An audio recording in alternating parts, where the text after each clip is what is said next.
Expansion and contraction of materials. Changes can be brought about by heating or cooling certain substances. Metals like iron, gold, and silver soften on heating and can be molded into different shapes and sizes. Thus, on heating, metals expand, and on cooling, they go back to their original sizes.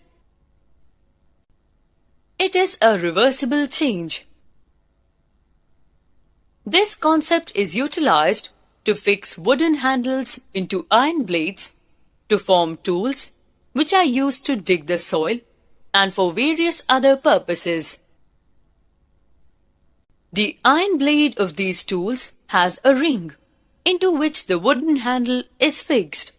Normally, the ring is slightly smaller in diameter than the wooden handle. While fixing the handle, the ring is heated. It becomes slightly larger in size. That is, expansion takes place. The wooden handle is now fixed easily in the ring. On cooling, the ring attains its normal size. That is, contraction takes place. The wooden handle fits tightly in the ring. Same concept is used while fixing a metal rim on a wooden wheel of a cart. Normally, the size of the metal rim is slightly smaller than that of the wooden wheel. While fixing the metal rim, it is heated. It becomes slightly larger in size and can be fixed onto the wooden wheel.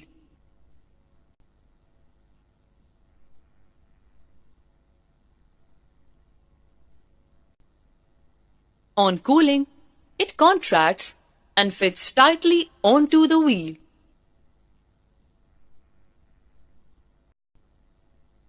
Key notes to remember. Several changes take place around us all the time and also within us. Some changes are reversible, while the others are irreversible. No new substances are formed in a physical change. In a chemical change, new substances with different properties are formed. Most of the physical changes are reversible, whereas many chemical changes are irreversible. If we heat a substance, it expands. If heated substance is cooled, it contracts and regains its original size. Key terms. Chemical change. A change where new substances with different properties are formed is called a chemical change. Irreversible change. A change that cannot be reversed is called an irreversible change. Physical change. A change where no new substances are formed is called a physical change. Reversible change. A change that can be reversed is called a reversible change.